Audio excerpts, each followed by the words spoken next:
Tiga sejoli mahasiswa universitas unggulan yang terkenal paling yoi ternyata punya kebiasaan buruk, yaitu mencuri. Tak main-main, mereka sering mencuri waktu mereka sendiri.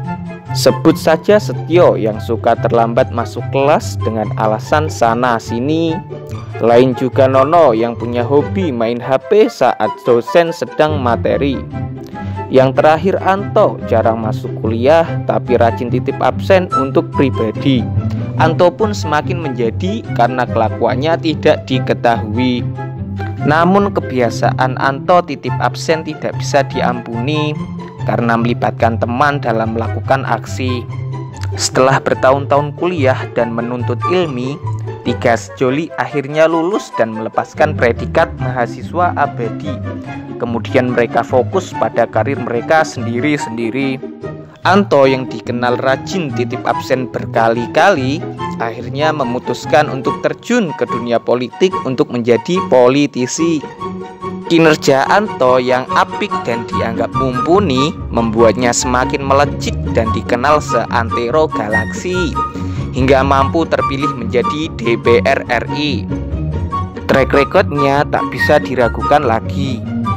4 periode berturut-turut bertahan dan tak ada yang bisa menandingi.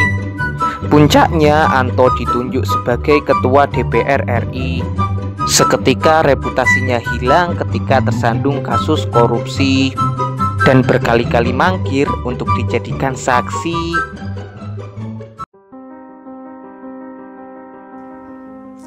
Bicara korupsi, boleh dong kita petik dari sajaknya Mbak Najwa Shihab. Yang paling bahaya dari korupsi, rakyat tidak percaya pemimpinnya sendiri. Negara digrogoti dari dalam, dihancurkan secara diam-diam. Demokrasi sebatas jalan untuk berkuasa, mengeruk harta demi kroni dan keluarga. Dari atas panggung bicara manis-manis, dari bawah meja menghisap sampai habis. Koruptor tak pernah kehabisan cara. Jurus-jurus baru terus mengemuka. Saat KPK sulit untuk dibeli, pilihannya adalah dikebiri. Ketika pengadilan tipikor sulit diakali, pra-peradilan lalu jadi solusi. Belut memang sukar untuk ditangkap, apalagi belut yang sanggup untuk memborong oli. Papa itu memang luar biasa, dibikinnya semua geleng-geleng kepala. Walau kita sebenarnya tidak benar-benar terkejut, kepercayaan publik sudah lama menciut.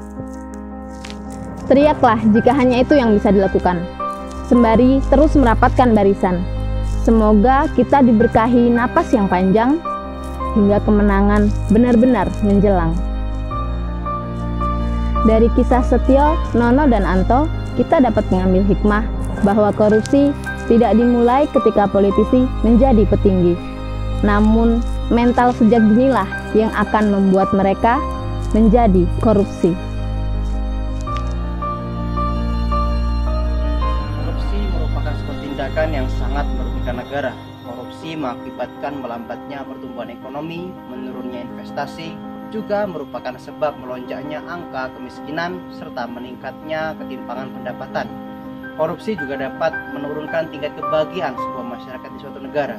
Dilansir dari BBC News Indonesia tahun 2019, KPK mengisyaratkan tentang kerugian korupsi dapat mencapai 200 triliun rupiah.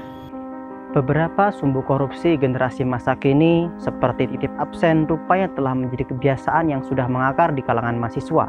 Alasannya pun beragam, mulai dari jalan macet, terlambat bangun, mata kuliah yang tidak menarik, hingga karena bobot mata kuliah yang tidak wajib. Titip absen dan mencontek merupakan dua hal yang termasuk ke dalam berbohong dan bersifat ingin mendapatkan keuntungan tanpa berbuat apa-apa, layaknya korupsi yang berbohong dan ingin mendapatkan kekayaan tanpa berbuat apapun. Perlu kita ketahui bahwasannya pangkal dari dosa adalah kebohongan. Ra'sud dzunubi al-kadzibu. Mari generasi muda pembangun negeri, kita hilangkan korupsi dari diri kita sendiri.